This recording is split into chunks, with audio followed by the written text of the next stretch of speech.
I'm Franz-Oliver. I'm sitting here with Pattison. G'day, Pat. G'day. How's it going? It's going really well. I'm having a good time here. Yeah. Welcome back to the Berklee College. Yes. What have you been doing since you were last here? Well, I think I was here 2 years ago. Yeah. Let's see. Well, I continued teaching at Berklee, of course. Oh, yeah. And some really interesting things have happened.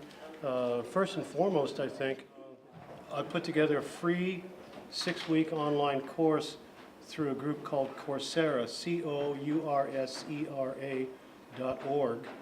Their philosophy is that education should be free. It should be a basic human right. And so they have put together a whole series of courses partnering with universities across the world. And so Berklee got together with Coursera and has put together 4 courses for them. One in production, one in improvisation, one in guitar, and I did one in songwriting. So I spent about 6 weeks filming for this course. Yeah. And then when we were traveling a year and a half ago, I spent a lot of time going through the raw footage and making editing suggestions and putting in various exercises and text and so on. And the course went up a year ago, March, and 81,000 people took it. Wicked. And then it went up again, and 40,000 people took it. And then the last, there's two other runs with about 30-some thousand each, and the one that's running right now, just starting its 4th week, has I think about 25,000 in it. Wicked. So about 220 or so thousand people have taken that course, and it's free. It's 6 weeks. It's all video with quizzes and with homework, and all of the homework is graded by peers. So if you did the homework and posted it, then your homework would go out to 5 different people who would grade it according to a grading rubric that I've set up.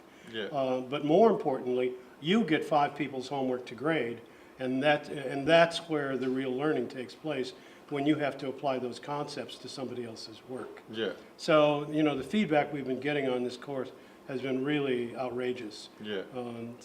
And you know, I go to places, and many people have taken the 6-week course.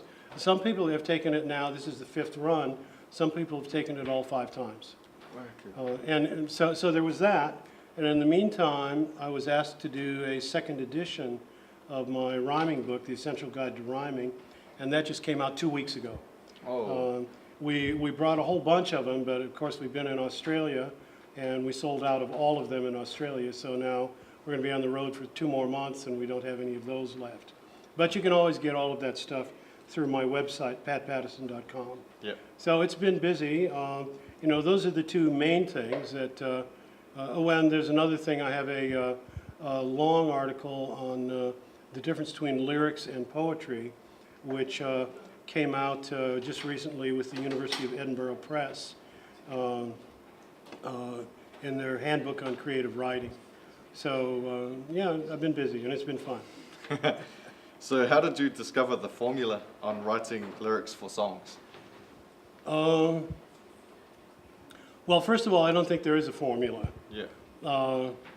And when I first started my band years and years ago, I was writing all the songs, and I of course had no idea what I was doing. Yeah. You know, it was all from the heart, et cetera, et cetera. But when I started teaching at Berklee College of Music, my degrees, my studies have been in philosophy, mostly from the linguistic side of philosophy, and also I did master's in literary criticism. So I decided I would teach a course in literary criticism at Berklee, and I knew nobody would take it. So I called it The Analysis of Song Lyrics. Decided I'd give them a secret course in literary criticism and use, you know, Dylan and Joni Mitchell and Leonard Cohen and Paul Simon and Steely Dan and all those folks as sort of the fodder, you know, And, you know, they thought they were learning about song lyrics, and I knew they were learning about literary criticism.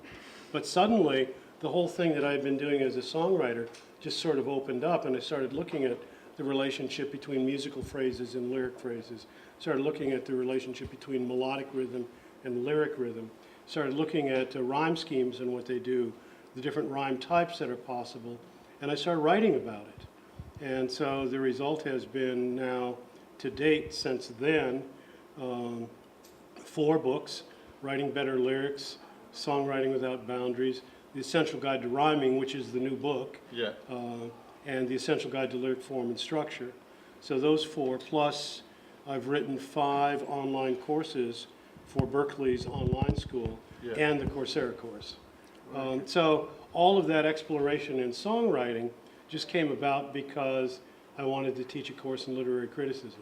Yeah. And I learned some stuff. It was amazing. And of course, the students at Berklee are absolutely amazing. And so I have to keep ahead of them. And they're always asking questions that I can't answer. So I have to figure out how to answer them. And so the teaching there has kept me growing and kept me learning. You know, there's an old group called Procol Harum who recorded the song Whiter Shade of Pale. And in their 3rd album, one of the quatrains is, "The lesson lies in learning, and I teach, so I'll be taught, because there's nothing hidden anywhere. It's all there to be sought." Yeah. I sort of live by that. Yeah. I've been told that writing a song is similar to writing a story because you have the beginning, middle, and end.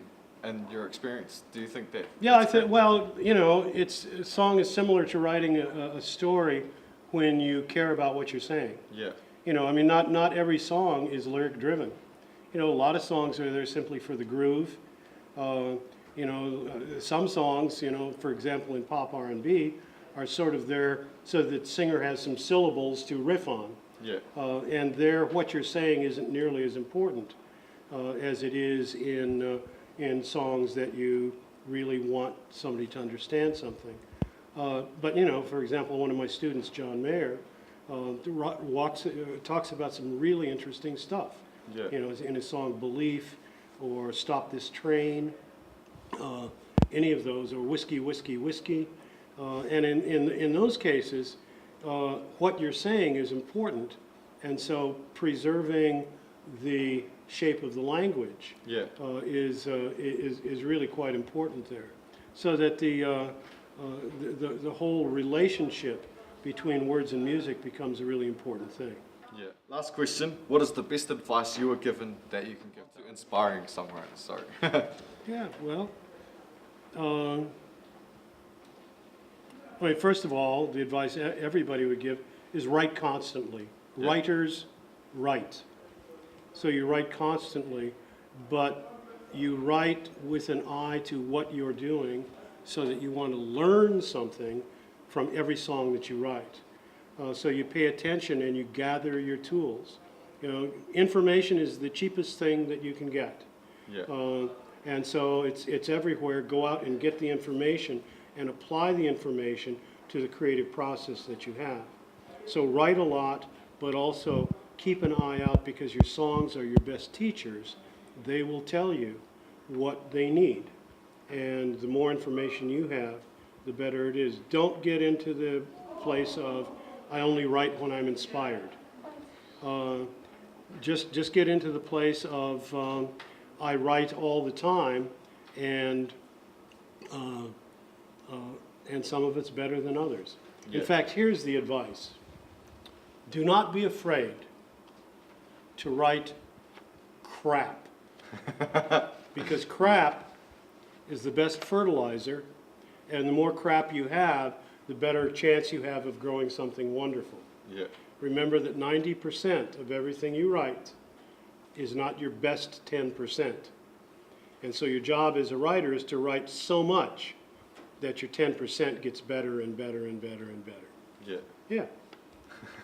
Well, good. Thanks, Pat. Thanks so much. Pat Pattison.